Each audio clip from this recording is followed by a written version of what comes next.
Nah, kemudian seorang peneliti Maurice Bucaille dari Perancis meneliti tentang jasad Firaun di Mesir.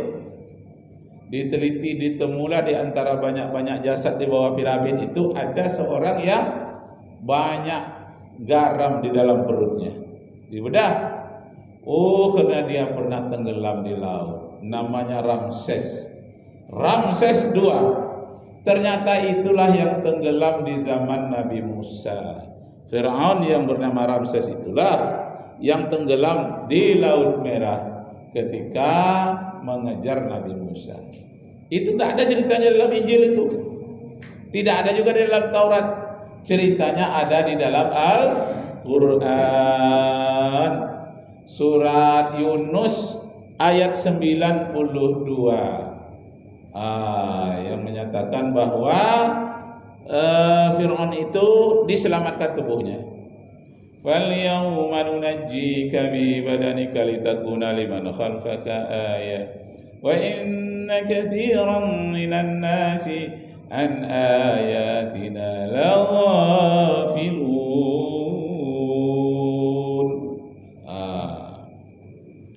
Pada hari ini, hai Fir'aun, aku selamatkan tubuhmu, kata Allah, untuk menjadi pelajaran bagi umat-umat di belakangmu itu nanti. Akan tetapi dari tanda-tanda kekuasaan Allah itu banyak manusia yang lalai, banyak manusia yang lupa. Jangan lupa bahwa sehebat-hebatnya, sesombong-sombongnya Firaun, akhirnya mati tersungkur mulutnya disuapkan garam dan perutnya penuh dengan garam. Mati dia tidak bisa menikmati dunia ini yang merupakan surga dia. Jadi menurut dia dunia inilah surganya. Begitu dia tenggelam, habislah surganya. Tapi menjelang dia menghembuskan napasnya, kalau kayak beginilah aku tak berdaya, kata Fir'aun. Melawan air laut pun tak bisa. Sekarang sebetulnya aku percaya kepada Tuhannya Musa. Tapi dah terlambat. Ketika nyawanya sudah sampai di tenggorokan, aku percayalah kepada Tuhannya Musa. Nah, jadi Bapak Ibu, saudara-saudara sekalian, itu ilmu pengetahuan di dalam Al-Quran memberikan kepada kita. Jangan sombong seperti Firaun. Kemudian kita ini berada di ruang angkasa, dan kemudian kita ini berada di belahan bumi kita. Ada bumi lain selain dari bumi kita, dan ada matahari lain selain dari matahari kita, dan ada manusia lain selain dari manusia kita, dan lebih cerdas daripada manusia kita.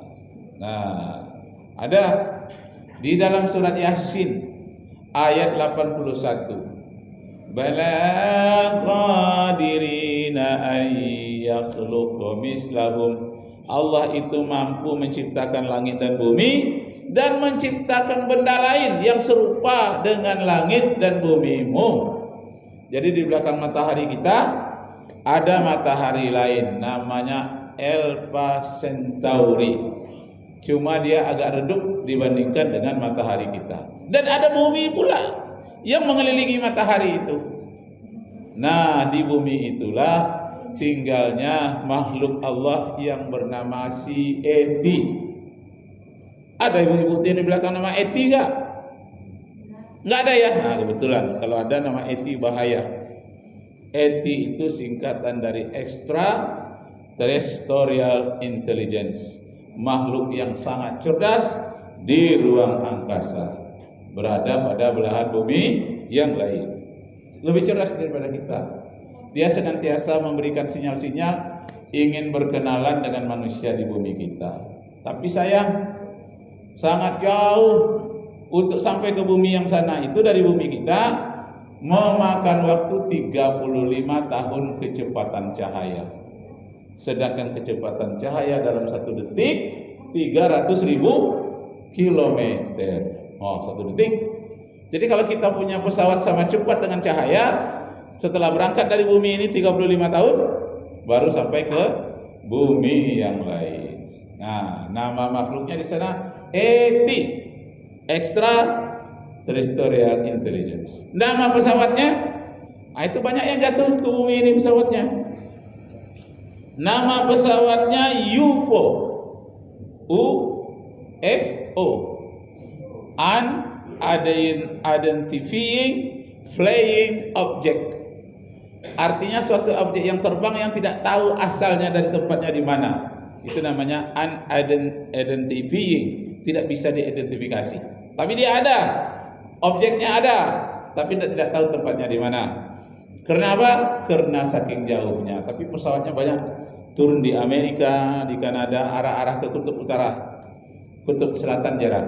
Nah, kenapa banyak makhluk-makhluk itu dia ke arahnya ke kutub utara? Karena gravitasi bumi ini lebih berat ke kutub utara. Itu sebabnya kompas seluruh dunia menghadap ke utara. Udah panjang nih ya. Kalau dipanjangkan Al-Quran dan sains panjang sekali. Nah, kami dulu waktu pesantren kilat 18 jam khusus saya tentang Al-Quran dan sains. Lama sekali. Itu biasanya untuk calon mahasiswa atau mahasiswa baru yang ospek, nah itu dikasih. Nah, saya simpulkan saja. Kesimpulannya, Al-Quran itu adalah bukan ilmu pengetahuan, tapi Al-Quran itu induk dari ilmu pengetahuan. Al-Quran bukan sains, tapi Al-Quran merupakan induk dari sains. Induk dari sains itu adalah filsafat. Induk dari filsafat adalah Al-Quranul Karim. Al-Quranul Karim induk filsafat, logika, induknya sains, dan induk psikologi, dan induk bermacam-macam ilmu tentang kriminologi, dan banyak yang lain-lainnya tentang ilmu pewarisan. Induknya adalah Al-Quran. Maka disebut Al-Quran itu Ummul Kitab. Ummul Kitab. Nah, terakhir saya bacakan ayat Al-Quran surat Al-Isra ayat 81, 82, 83. Apa dia katakan? Wa qul idza ja'al haqq wa zahaqal batil innal batila kana zahuqa wa nunazzilu minal qur'ani ma huwa shifaa'un wa rahmatul lil mu'minin.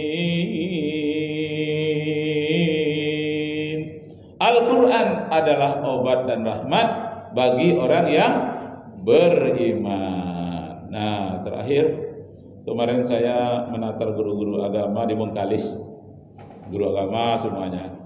Dia ingin nambah wawasan dari pelajaran agama yang sudah ada, guru SMA. Jadi waktu itu saya katakan Al-Quran inilah induk sains, induk ilmu pengetahuan. Jadi saya mari kita praktekkan membersihkan diri melalui Al-Quran. Kalau ada jin dalam tubuh Anda, saya katakan kalau ada iblis yang bergabung, mari kita buang, membersihkan. Bersedia? Bersedia. Mari kita baca surah As-Saffat, saya katakan ayat 1 sampai 10. Tundukkan kepala semua, saya katakan. Semua nunduk, dibacakan. Ada memekik 3 orang. Rupanya dah menggigil dia. Kenapa? Mungkin ada setan katanya di dalam jantung saya. Sudahlah Pak katanya. Enggak usah diteruskan Pak. Lalu saya tutup, tak saya teruskan, nanti payah pula. Kalau dia sampai mengamuk besar-besaran ya, itu dia baru menggigil. Nah, tapi kesimpulannya sudah itu dia tenang, dan memang Al-Quran merupakan obat.